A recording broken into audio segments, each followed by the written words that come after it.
ہمارا دین ہمیں ایک متوازن زندگی گزارنے کی تلقین کرتا ہے، جس میں ہم اپنے ہمسایوں کے حقوق ادا کریں، جس میں ہم اپنے دوستوں کے حقوق ادا کریں، اپنے والدین کے حقوق ادا کریں، اپنے نفس کے حقوق ادا کریں، اور رزق حلال، رزق طیب اور پاکیزہ رزق کما کر کے جو ہے وہ اپنے بچوں کا پیٹ پالے اور ان کی ضروریات کو پورا کرے۔ 3 نیتیں ہیں رزق کے کمانے کی۔ سب سے پہلے اپنے آپ کو سوال سے بچانا، دوسری نیت اپنے زیر کفالت لوگوں کی ضرورت کو پورا کرنا، اور تیسری نیت کہ اللہ مجھے میری ضرورت سے زیادہ عطا کر دے، تو میں اپنے ذمے کو چیز لے لیتا ہے، نیت میں رکھ دیتا ہے یا کھلی نیت کرتا ہے کہ میں معاشرے کے ان لوگوں کی مدد کروں گا جو کسی وجہ سے کما نہیں سکتے، اپاہج ہیں، غربا ہیں، مساکین ہیں، مدارس کا نظم و نسق ہے، مساجد کا قیام ہے، ان کا نظم و نسق ہے۔ وہ کہتا ہے کہ میں اس لیے اتنی زیادہ محنت کر رہا ہوں کہ اس سے میں اپنا پیٹ پالوں گا، اپنے بچوں کی ضرورت کو پورا کروں گا، اور اس کے علاوہ بھی کام کر رہا ہوں، میں یہ کام بھی اپنے ذمہ لیا ہوا ہے۔ تو پھر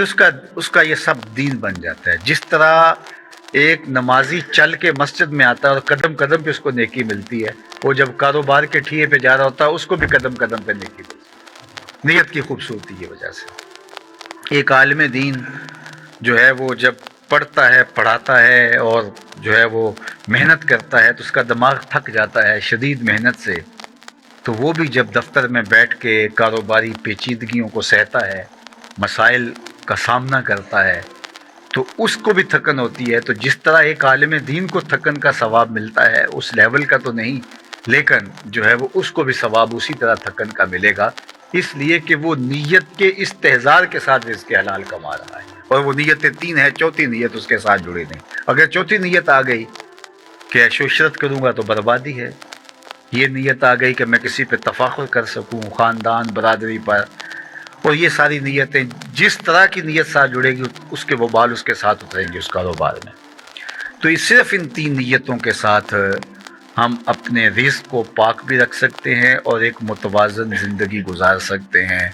کاروبار کو بھرپور وقت دیں، پوری توجہ سے، یہ دین سمجھ کے دیں، اور پھر گھر میں آئیں تو بچوں کو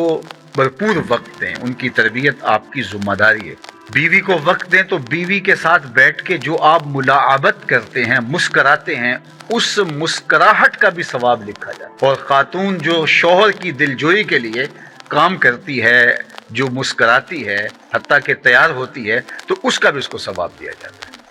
حاملہ عورت حمل کا بوجھ اٹھاتی ہے تو اس کو ثواب دیا جاتا ہے، دودھ پلاتی ہے تو دودھ پلانے کا اس کو ثواب دیا جاتا ہے، حالانکہ اس کے اندر جو محبت جو ہے وہ فطری طور پہ اللہ نے رکھی ہوئی ہے۔ تو اللہ نے ہمارا ایک ایک لمحہ، حضور نے فرمایا مومن کی زندگی خیر ہی خیر ہے، اس کے پاؤں میں کانٹا بھی چبھے تو اللہ اس کا بھی اس کو اجر عطا کرتا ہے۔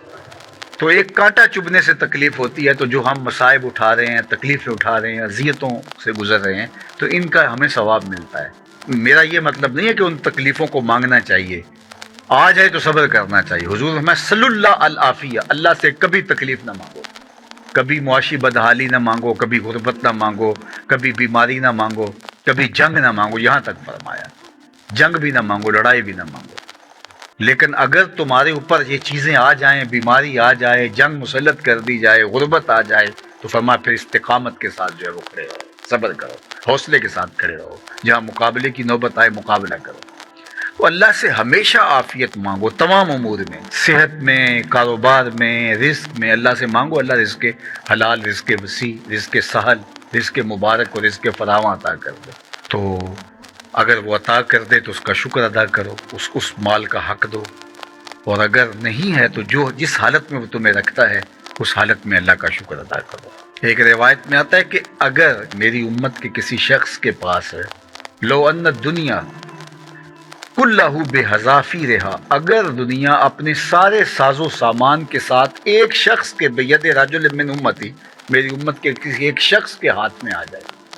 یعنی دنیا کی ہر دولت، ہر ثروت، ہر اختیار، ایسا ممکن تو نہیں ہے عملاً، لیکن اگر فرض کرو اللہ کسی بندے کو دنیا کی ساری نعمتیں عطا کر دے اور ساری چیزیں اس کے ہاتھ میں آ جائیں اور وہ کہے الحمدللہ، تو فرمایا الحمدللہ کا وزن اس سے بھی زیادہ ہے۔ کیا کرم نوازی ہے۔ اور میں نے دیکھا ہے کئی لوگوں کو، وہ بالکل غریب بھی ہوتے ہیں، ان سے کہیں سناؤ کیا، تو الحمدللہ۔ الحمدللہ کے لہجے سے جو ٹپکتا ہوا تشکر ہے وہ اندر کھپ جاتا ہے۔